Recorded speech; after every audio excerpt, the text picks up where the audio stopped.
abençoe a tua casa, toda a tua família. Começamos já com um cântico, Senhor, em todo o tempo, Tu és bom, Tu és bom. Hoje nós estamos iniciando a nossa imersão.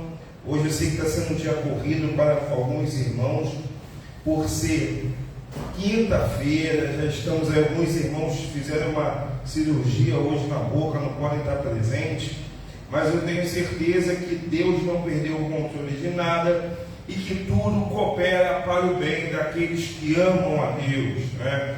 Eu gostaria aqui, com muito carinho, você, nesse exato momento, fechasse os seus olhos. Nós já vamos orar, vamos pedir a ajuda do Todo-Poderoso, para que o Santo de Israel possa nos dar clareza de entendimento, possa nos abençoar, aqueles que estarão conectados, aqueles que verão posteriormente, que todos nós recebamos direcionamento, entendimento, que todos nós recebamos a nossa porção diante daquilo que for ministrado nessa noite. Senhor, aqui nós estamos, seja bem-vindo. Tu sabes das nossas limitações, Tu sabes da nossa realidade. Senhor, separamos esse tempo, ó Pai amado, para aprender um pouco mais de Ti, para nos aprofundarmos na Tua palavra. Então, nesse exato momento, nós invocamos o Teu nome, que é santo, que é poderoso, pedindo que o Senhor alcance as nossas vidas com misericórdia.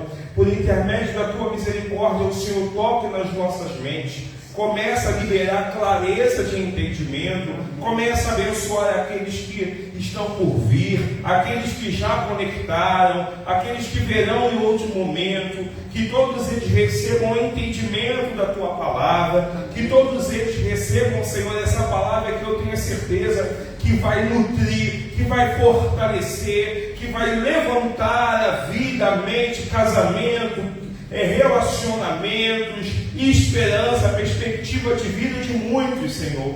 Porque aqui nós não falamos de religião, nós não falamos de esquerda, de direita, aqui nós falamos da palavra de Deus, do Senhor que é o vivo, o Senhor que é o Deus vivo e tudo pode. Então tira agora todo bloqueio, tira agora todo empecilho, que nada vai impedir a ação do Espírito Santo, que nós possamos despertar para a Tua vontade na nossa vida, em nome de Jesus. Amém, amém, amém. Louvado seja o nome do Senhor. Graças a Deus. Pedi até para... faz um favor para mim, Samara. Pede para a Liliane vir ligar o ar para vocês aqui. Para mim aqui está ótimo, né? A Felicitinha aqui vai ligar. Mas eu gostaria que, tome seu assento, vocês estão em casa, né? Enquanto eu vou, deixa eu só compartilhar aqui, eu vou te pedir uma grande gentileza, você que está em casa nos ouvindo, tá? Você compartilha aí, Patrícia, faz uma gentileza, coloca no grupo das mulheres, compartilha por gentileza. Nós estamos mudando, né, o horário, porque antigamente era às 7h30, nós estamos nos adaptando, colocando para as 19 horas, e eu sei que muitos irmãos estão ainda vindo do trabalho, estão vindo do trabalho, estão ainda vindo dos seus afazeres que já tinham se programado, só que nós precisamos, né, queridos, nos adaptar a tudo aquilo que Deus está permitindo ocorrer na nossa nação. Então precisamos ser prudentes, e por ser prudentes é que nós estamos, tá? Nós alteramos o horário, né, do fluxo de culto, né, para a gente poder chegar em paz e retornar também em paz. Mas eu vou pedir para você sentar no mesmo com muito temor e muito tremor. Abre a sua Bíblia no livro de 2 Reis, lá no Velho Testamento, livro de 2 Reis.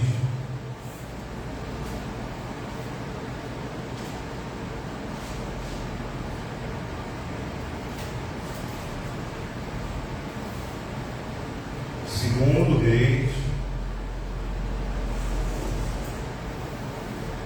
Deixa eu só terminar aqui. Ai, Jesus. Toda tempo. Isso.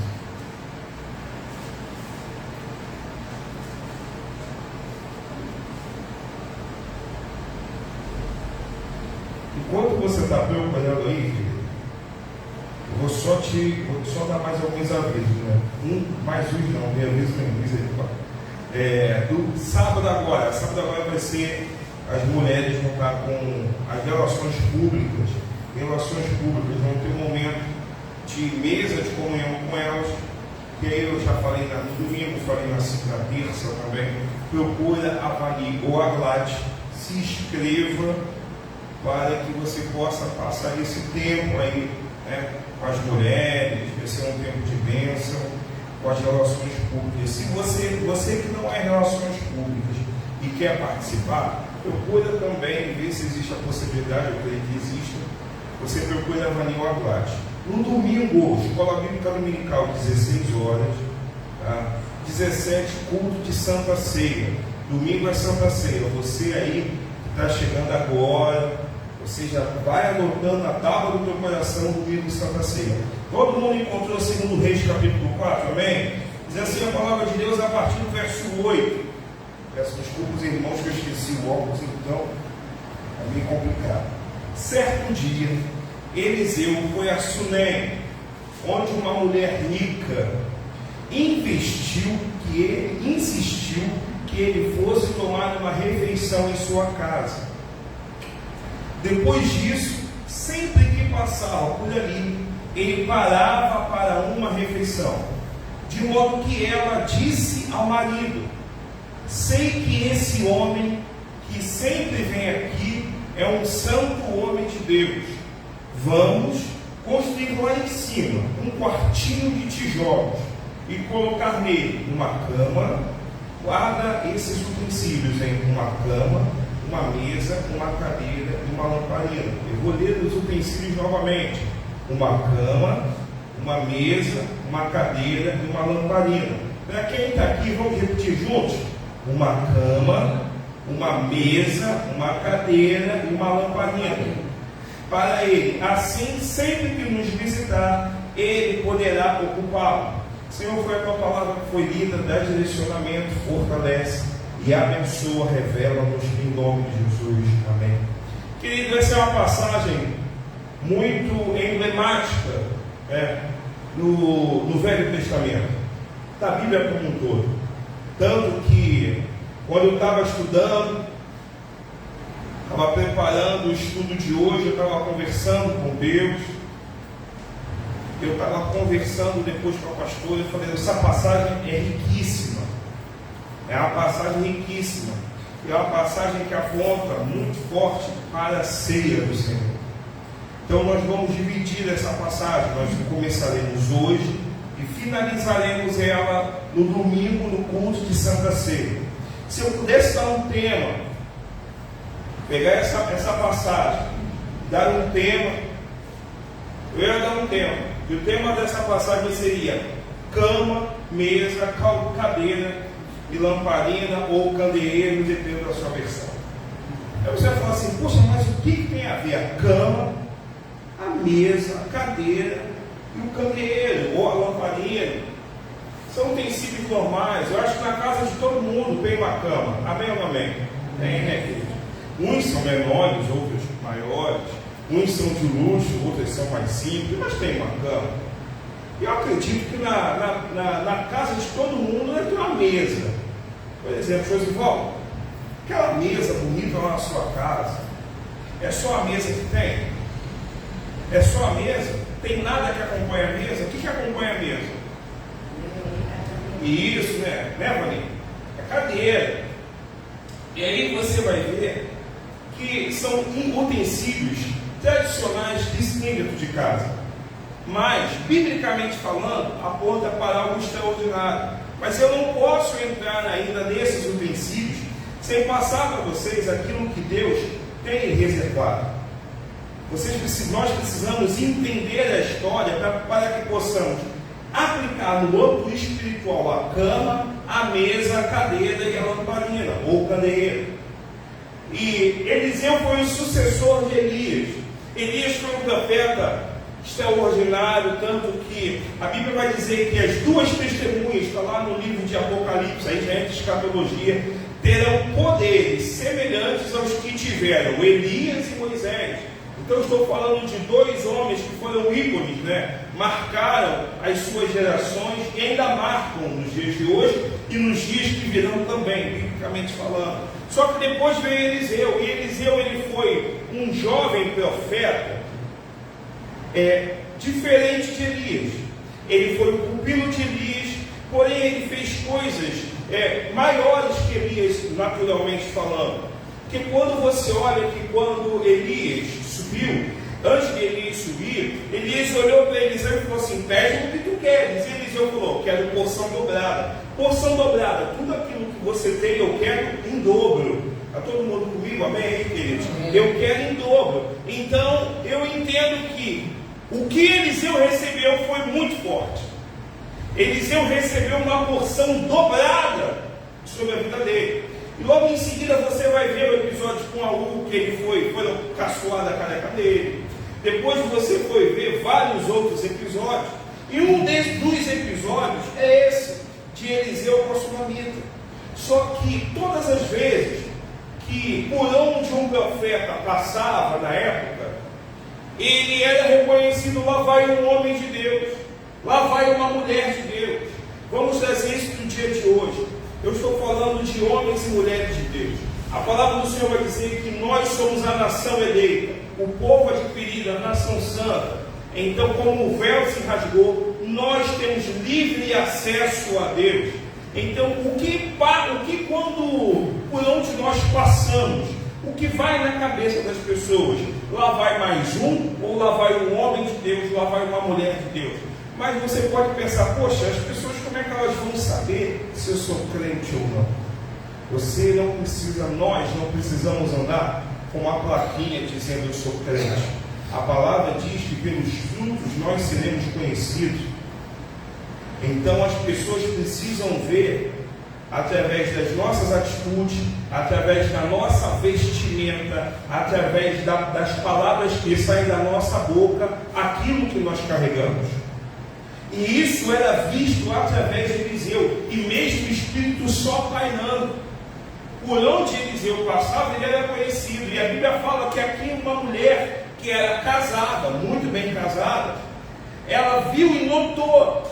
Só que para muitos o dinheiro é algo que gera confusão, é algo que cega, que mexe com o ego.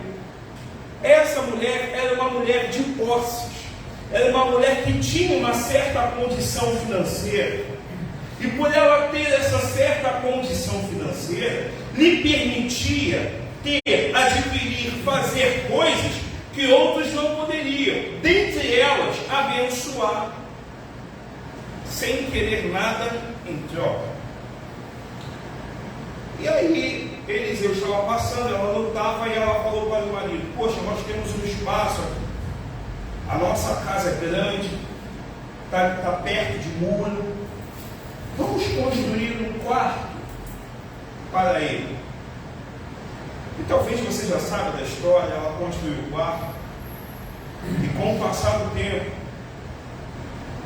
ela foi abençoada. Ela não queria nada,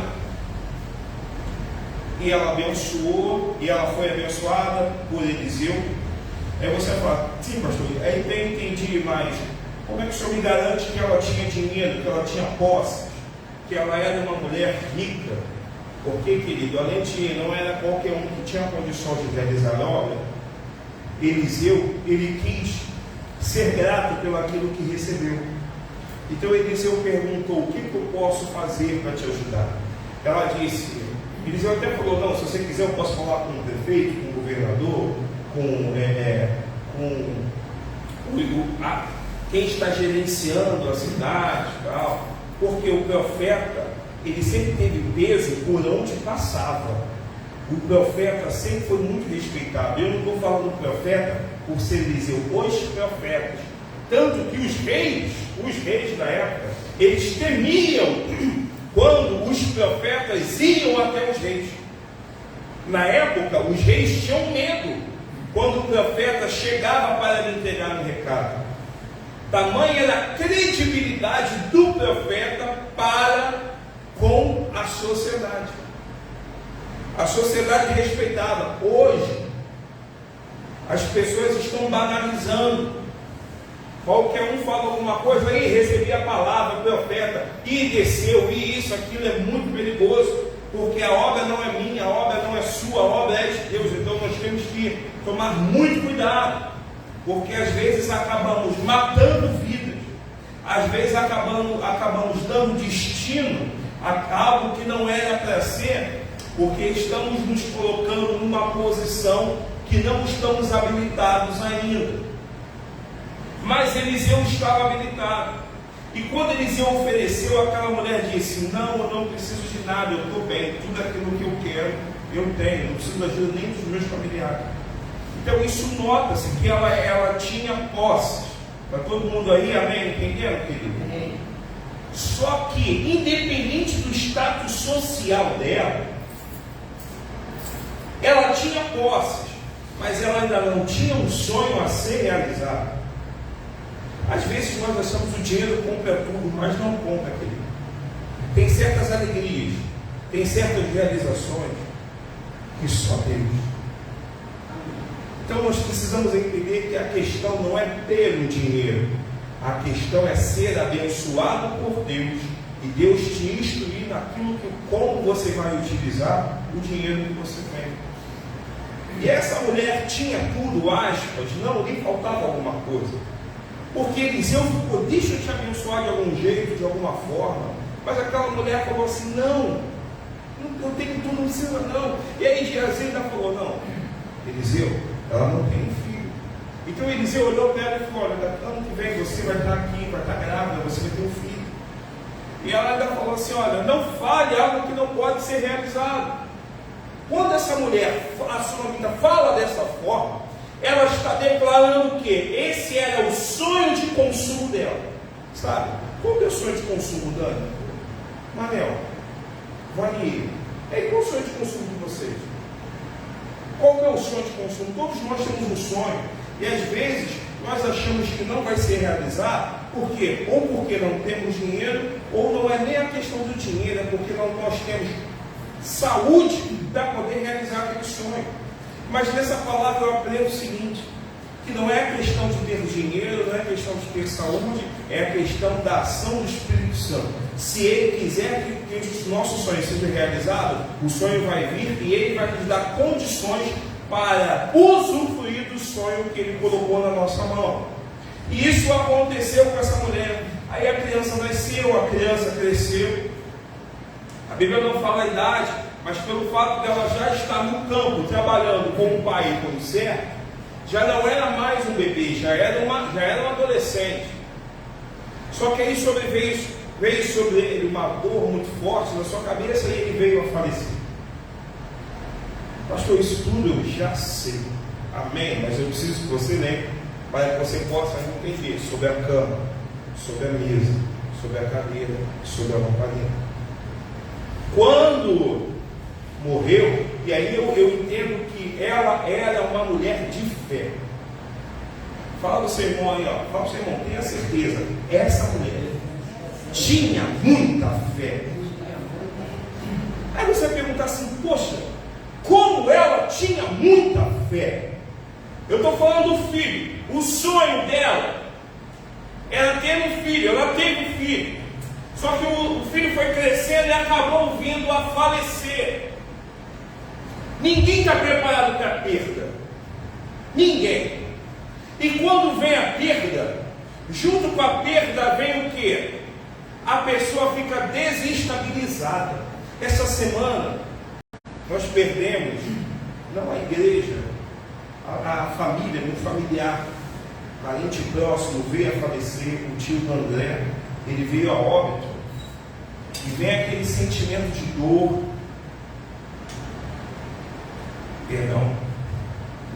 vem aquele sentimento de dor, vem aquele sentimento de desespero.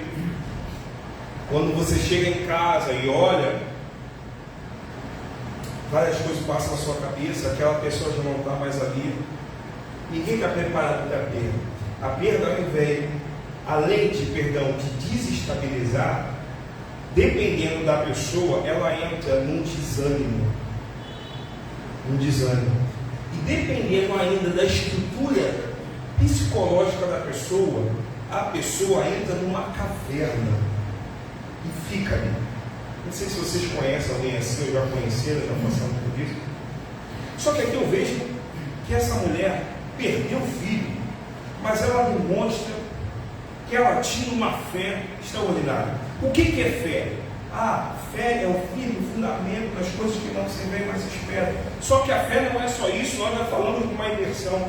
A fé passa também pela compreensão. Eu preciso compreender o que é fé, porque quando eu compreendo o que é fé, eu entendo que, independente que fé não está atrelada à religião, fé não é religiosidade.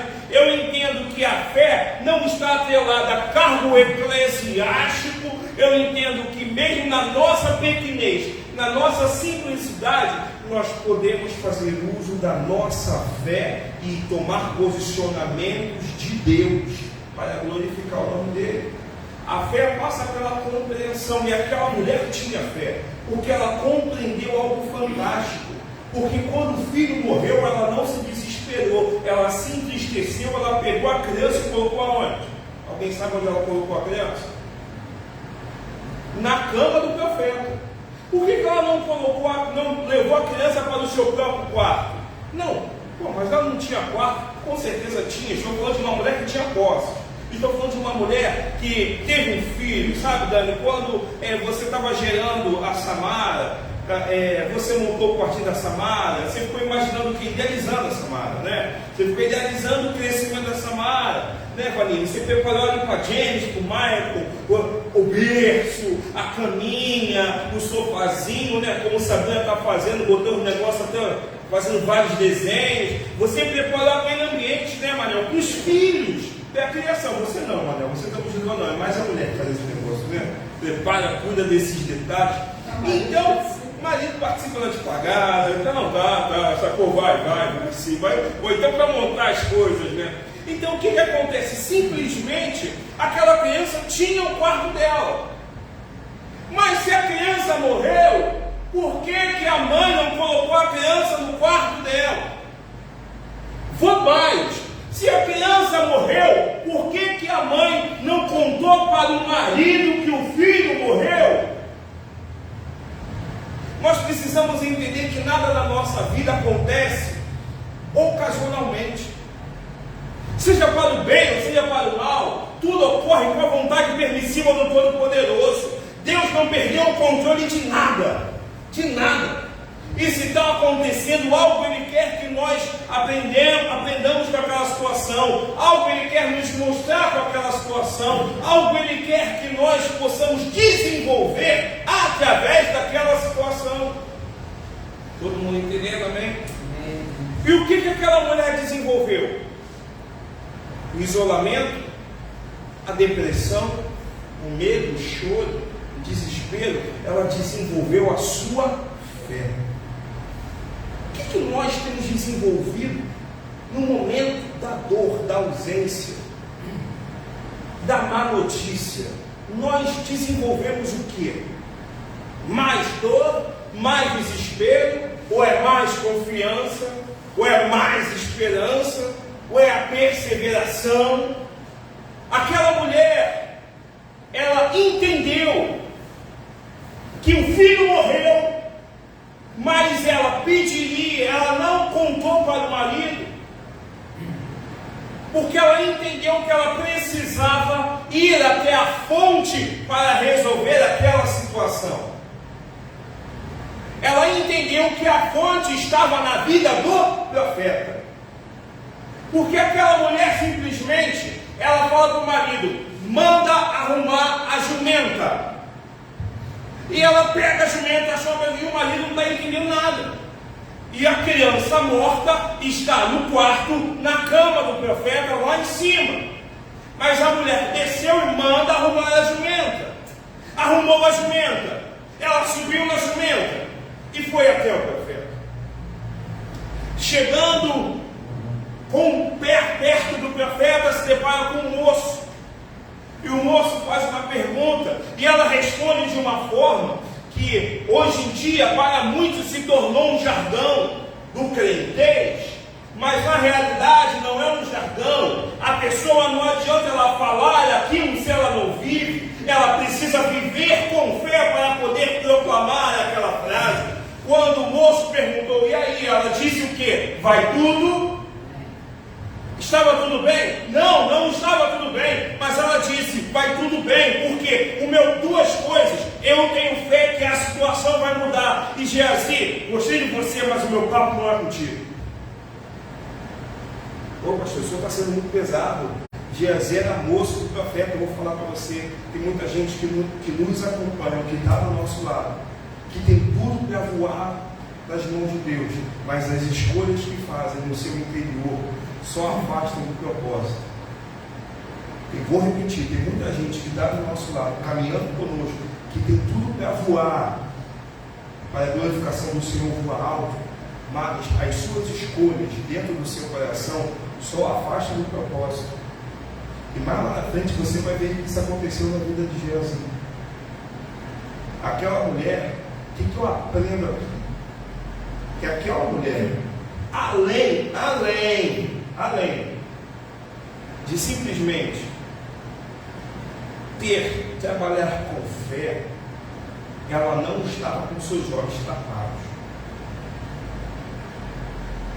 Porque tem muita gente, querido, que tem fé, mas acaba com seus olhos tapados porque ela está com aquela vontade de resolver aquele problema, aquela situação, que ela se permite estar com seus olhos tapados, aí fica cega, e aí acaba abrindo a sua vida para qualquer um.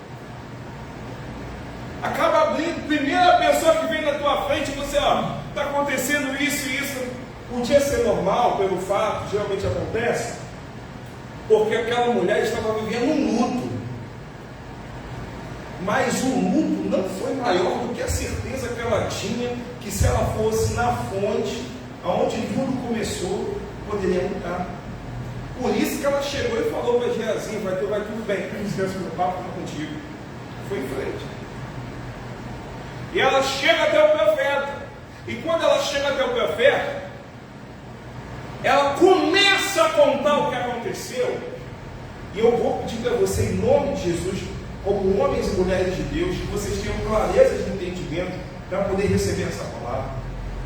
Ela começa a contar, Eliseu já fala assim, Geazi, pega o meu cajado e vai. Vou repetir. Ela começa a contar. Eliseu fala, Geazi, pega o meu cajado e vai. Ela imediatamente pega o cajado e volta para casa para a mulher. Enquanto isso,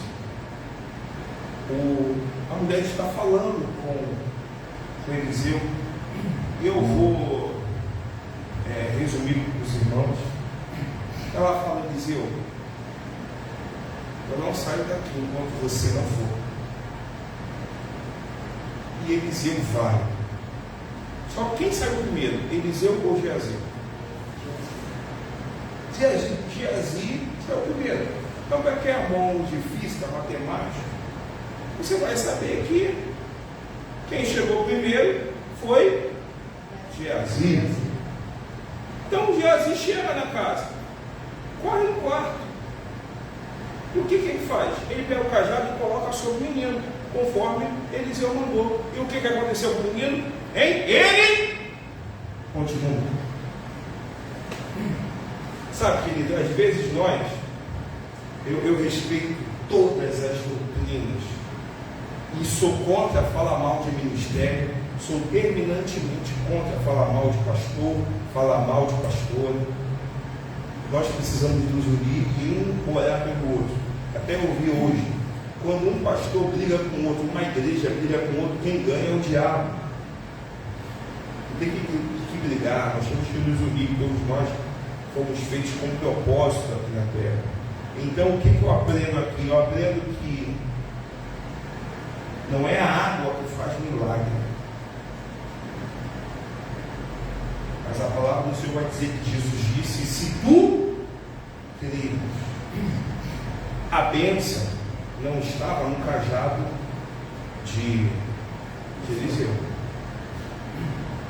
se a bênção estivesse no cajado de Eliseu, por que não ressuscitou o menino quando Geazi colocou? O que eu vou falar para você? Sabe? A bênção quem dá é Deus, amém ou amém?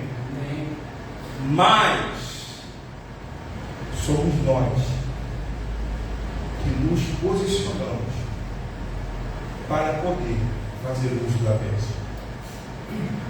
Poxa, vou usar. Poxa, você fala, me ajuda, essa camisa está ungida. Não é a camisa que está ungida. A unção veio de Deus sobre o Josué. Se ele me der a camisa, não quer dizer que eu vou fazer os mesmos sinais que ele fez. Pô, mas isso aconteceu com Eliseu. Não, a unção não estava na capa. A unção é dada por Deus, estava em Elias. Deus achou graça na vida de Eliseu e ali houve uma transferência de unção, mas uma transferência dobrada. De Eliseu para Geazi não houve transferência. Quando Moisés morreu, o que Deus falou para Josué? Deus falou: Josué, pega o cajado que Moisés usava. Deus falou assim: Josué, assim como fui com Moisés, eu vou ser com você. Porque não é o utensílio que faz o milagre. Quem faz o milagre é Cristo.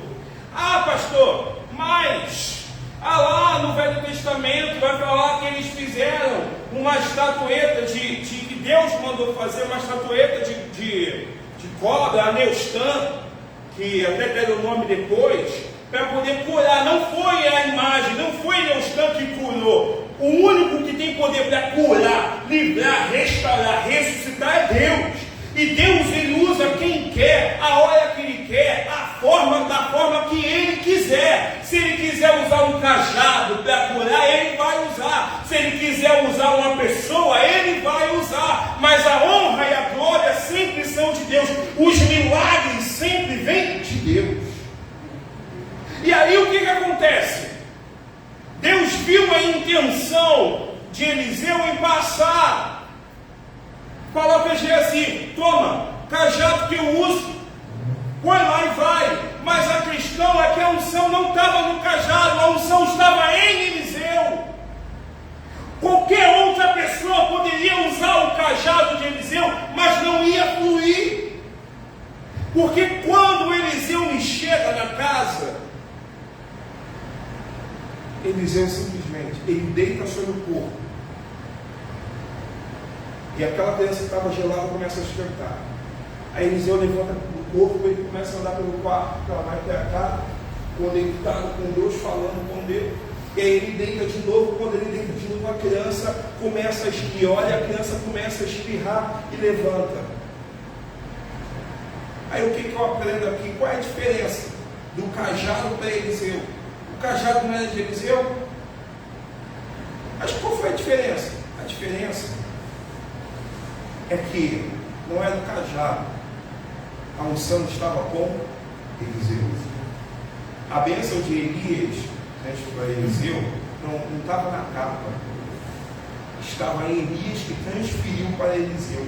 Quero falar para você que está aqui nos assistindo: existe uma bênção sobre a tua vida, existe uma bênção sobre a tua vida, existe uma unção no ministério que Deus te deu, existe uma unção no chamado que Deus te deu. Você não depende de outros para desenvolver o ministério. Nós dependemos única e exclusivamente de Deus.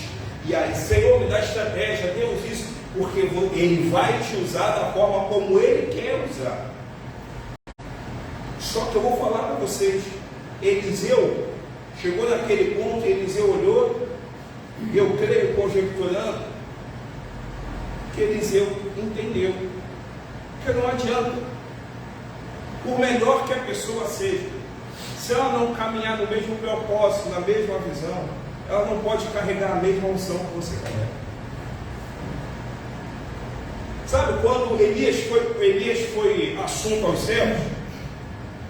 Elias e Eliseu faziam parte da escola de profetas. Então, na escola de profetas, todos já sabiam que já estava chegando a hora de Elias partir. E eles começaram a encher o ouvido de Eliseu.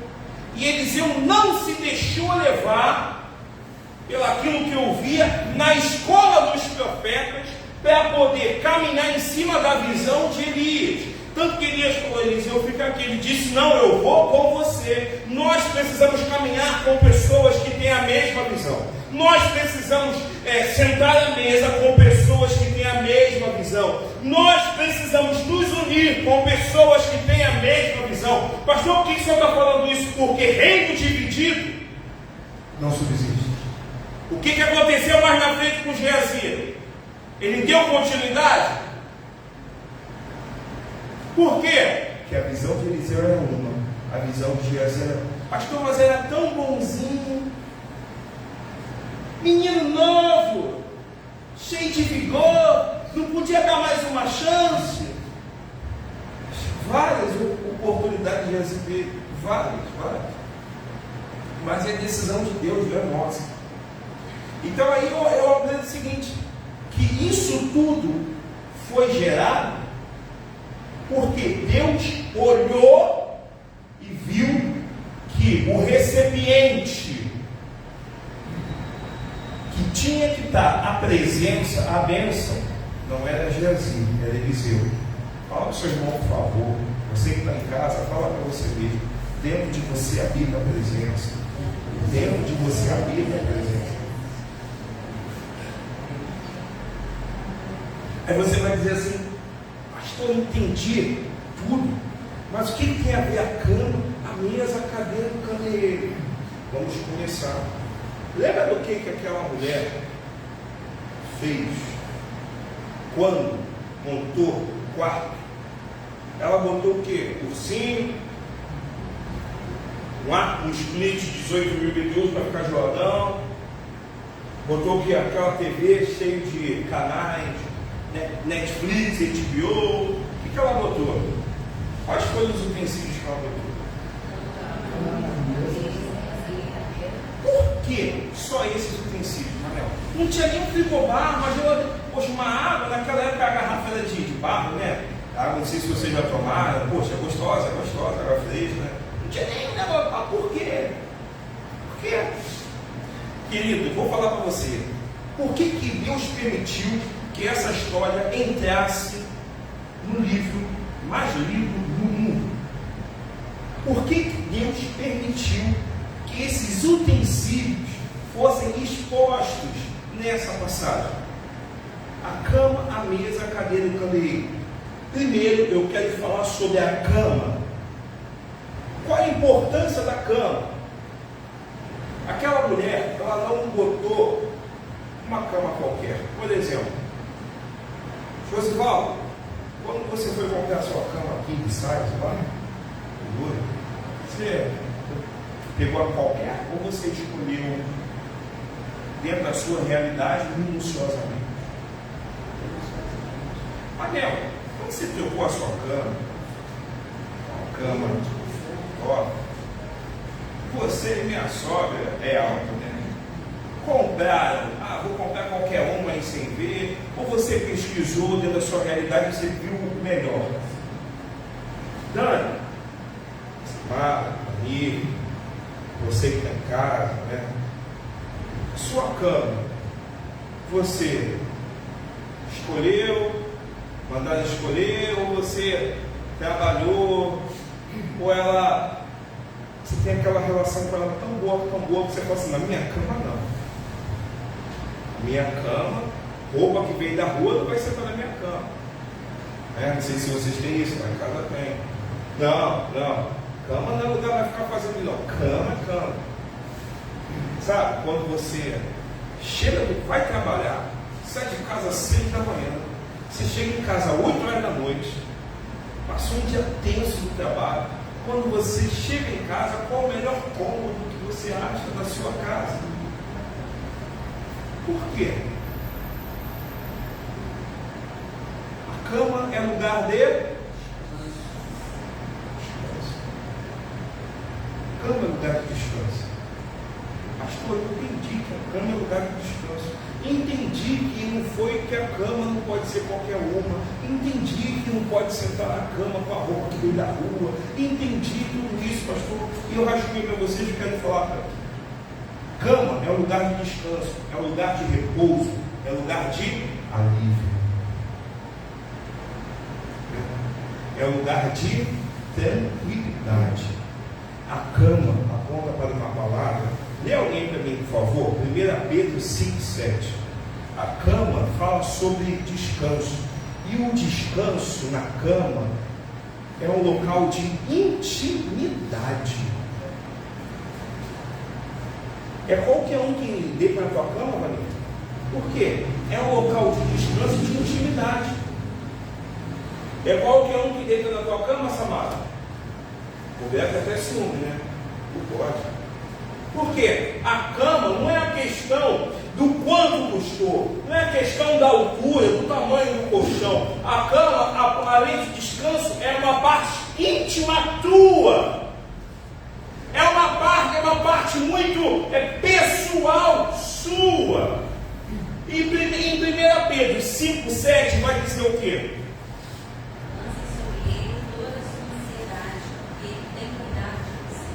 O nosso trabalho é o quê? Mas descansar. Por que a cama? Porque a cama aponta para um tempo de descanso em Deus. Cama aponta para um tempo de descansar na presença. Então, se ela botou uma cama, porque a cama para o profeta era um local de descansar na presença. Aonde ela botou o filho? Ela botou o filho na cama. Ela botou o filho no local de descanso da presença. Então entenda, a tua cama não é um local qualquer. A tua cama é um local de descanso, é um local de intimidade, é um local onde a presença de Deus habita. Eu preciso que você pegue essa palavra, eu preciso que você entenda essa palavra, porque enquanto nós dormimos, o guarda de Israel não dorme, ele está velando o nosso sono. E você dorme no chão ou dorme na cama? O seu alívio, o seu descanso é onde? Na cama. Então, no âmbito espiritual, a cama aponta para um tempo de descanso em Deus, um tempo de descanso na presença. Aonde é que aquela mulher pegou o filho morto? Eu vou botar o meu filho morto não no quarto dele, eu vou botar o meu filho morto na cama, aonde tem presença. Está todo mundo pegando em nome de Jesus? Então, querido, eu preciso que você entenda que nós somos filhos. E como filhos, nós só precisamos da presença do Pai. Na cama, no âmbito espiritual, aquela mulher estava declarando: vou botar meu filho aqui, porque aqui na cama do profeta, porque na cama do profeta é um local de presença. A cama do profeta é um lugar onde o meu filho pode ser nutrido. A cama do profeta é um local onde o meu filho vai dar fruto, aonde o meu filho vai permanecer na presença. Eu estava vendo hoje no Instagram, a Gabriela Rocha, né? Ela botou uma figura, achei fantástico, quando ela colocou a figura de um casal dormindo. O que acontece no reino espiritual? Então a figura vinha que da gente são pessoas bonitas, boas, mas os demônios, né, no reino espiritual, e pela palavra nós somos guardados.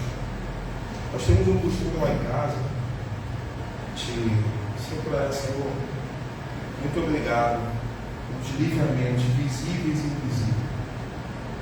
Conceda-nos uma noite de paz. Sabe, eu estou falando para você que essa oração é a fórmula de livramento. Eu estou dando um exemplo de que nós estamos orando, clamando para que Deus guarde o nosso sono. Porque quando a gente está dormindo, a cama é tão importante que você já viu o que acontece quando a gente dorme? Quando a gente dorme, além de gerar para o nosso corpo alívio e descanso, é como se a bateria estivesse sendo o quê? Recarregada. Tem gente que dorme mal, aí culpa o travesseiro, troca o travesseiro, estou dormindo mal. Culpa o colchão, estou dormindo mal. Sabe por quê? É a ausência da presença. A presença de Deus não trabalha, não atua só quando a gente está acordado, só quando a gente está na igreja. A presença de Deus, ela atua 24 horas, 7 dias na semana, 365 dias no ano, fora os bissextos. A presença de Deus, ela é atuante na nossa vida. E mesmo que estejamos dormindo, a presença de Deus continua atuando na nossa vida. Então o que eu aprendo com essa palavra aqui? Que essa mulher sabia da importância de ter uma cama consagrada, porque a cama também é local de presença. Eu estava conversando com meu tio Jorge, que ele vai até conversar com os homens, a questão de entre 4 paredes pode tudo. Aqui o Manel é responsável pelos casados, eu tenho mais propriedade do que eu falar sobre isso. Entre 4 paredes pode tudo, que é um sentido entre casal. Não, nada disso, querido. Estava conversando com um casal há um tempo atrás, até na hora do ato sexual, Deus está presente. Então o que pode acontecer entre o casal e entre 4 paredes é tudo aquilo que é aprovado por Deus. É quando Deus fala assim, positivo, isso pode.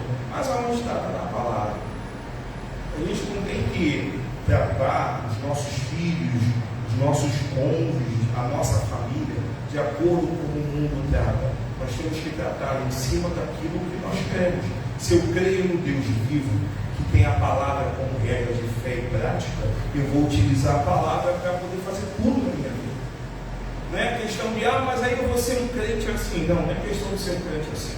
Eu prefiro ser taxado de ser crente assim e ter a minha vida preservada na eternidade, do que ser um crente moderno e chegar lá nele e falar assim, olha, para você a porta larga, o negócio é entrar na estreita.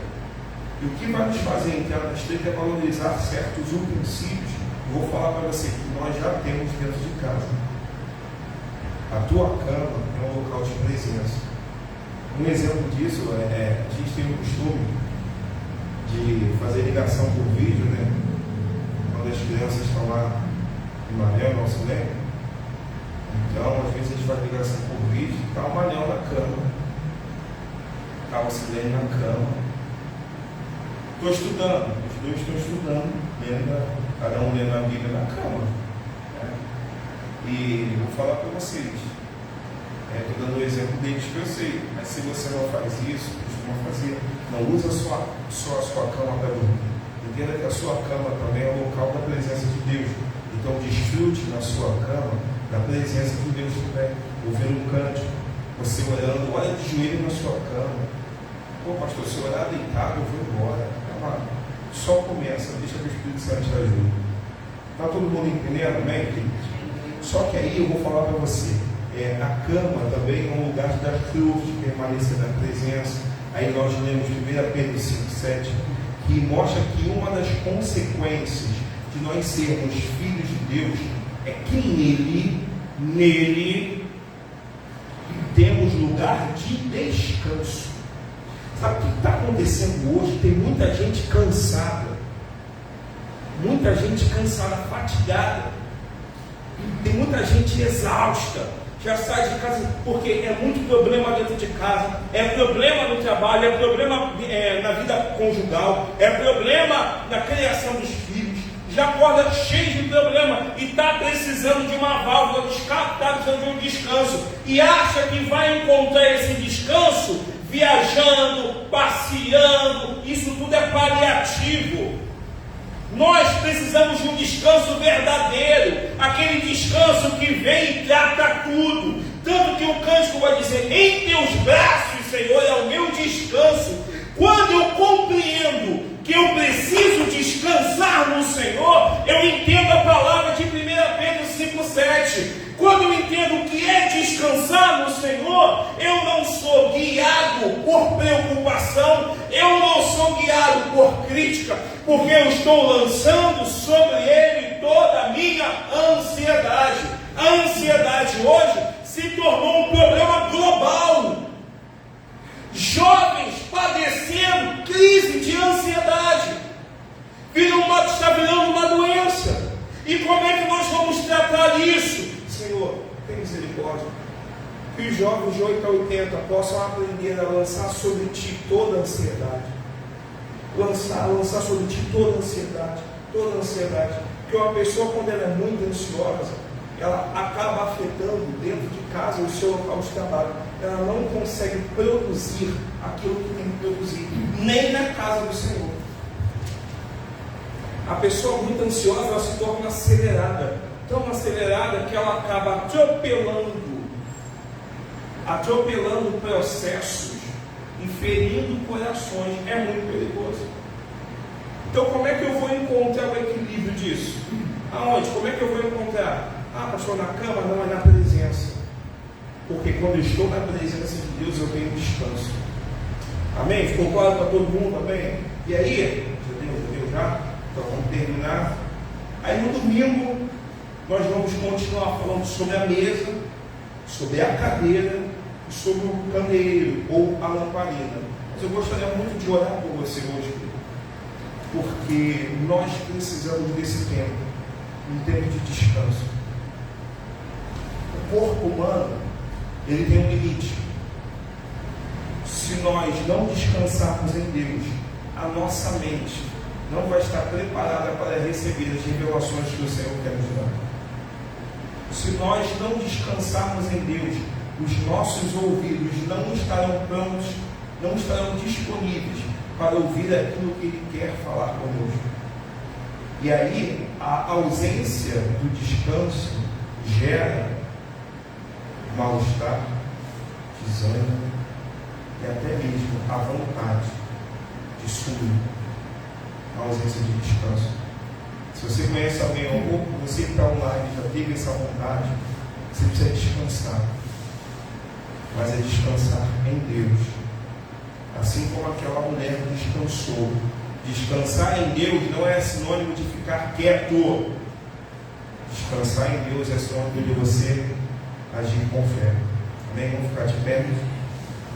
Deus abençoe a tua vida. Essa foi a primeira parte. Domingo, você que está aí conosco conectado, né? Domingo nós estaremos dando a segunda parte, tá? Onde nós estaremos finalizando, e também é o culto de Santa Ceia. Então você que está assistindo aí online, você está convocado para estar conosco domingo na Santa Ceia. Domingo, Santa Ceia, tá? 17 horas, nós estaremos dando continuidade a imersão de hoje, que foi sobre a cama, a mesa, a cadeira e o candeeiro. Que Deus abençoe a tua vida. Senhor, nós apresentamos a vida dos teus filhos aqui nessa hora. Santo de Israel, tu sabes, todos os teus filhos, aqueles que estão aqui, aqueles que não puderam vir, ó Pai, aqueles que estão conectados, Senhor, a nossa vida está nas tuas mãos. Nós precisamos de um tempo de descanso na tua presença, porque vai ser descansando na tua presença que as nossas forças serão renovadas. É descansando na tua presença que a nossa mente será blindada. É descansando na tua presença que a couraça da justiça, o capacete da salvação, a armadura que precisamos são fortalecidos. É descansando na tua presença que nós recebemos a habilitação para poder usar as armas espirituais que nós precisamos para guerrear dia a dia, Senhor. Então que nós possamos ter um entendimento, clareza de entendimento, para poder descansar em Ti. Quando tudo parece que vai dar errado, precisamos descansar em Ti. Ó Pai, fortalece a fé da Tua igreja, Senhor. Não somente fé para comprar, para adquirir, mas a fé para descansar. Porque quando eu descanso, eu declaro que Deus não perdeu o controle de nada. Ouça a nossa súplica, Pai. E nós, assim como aquela mulher preparou a cama para o profeta, nós estamos preparando a cama espiritual para a Tua presença na nossa casa. Que no nosso secreto possa haver a presença de Deus. Nos dias mais escuros, a presença vai continuar ali. No dia mais claro, a presença de Deus vai continuar ali, ó Pai. Precisamos da Tua ajuda, precisamos do Teu favor. Muito obrigado que o Senhor trouxe o Teu povo, ó Pai, aqueles que estão conectados. Despede teu povo agora na tua presença. Aqueles que vão poder ofertar online, fazer a transferência, Pai, de um Pix, um TED, um DOC.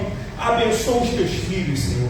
Tu sabes a necessidade e os compromissos que temos para, Senhor, ainda nesse mês, ó Senhor. Supre a necessidade. Tu sabes os desejos do coração. Tu sabes a vontade que a tua igreja tem de a cada dia comprar, preparar, adornar a tua casa, que precisamos inaugurar ainda nesse semestre, Senhor. Envia a provisão, envia e levanta ajuradores, homens e mulheres levantados por ti, ó Pai. Glorifica o teu nome, em nome de Jesus. Amém, amém. Amém, queridos. Que Deus abençoe a tua vida, que Deus abençoe a tua casa, do qual você veio em paz, que você se conectou em paz. Deus abençoe, que a graça do nosso Senhor e Salvador Jesus Cristo, o sublime amor de Deus Pai, a comunhão e as doces consolações do Santo de Israel permaneça sobre a tua vida, sobre a tua família, sobre a tua casa. E viveremos um tempo de descansar em Deus, em nome de Jesus. Se você crê, diga amém. Deus te abençoe, vem em paz, querido.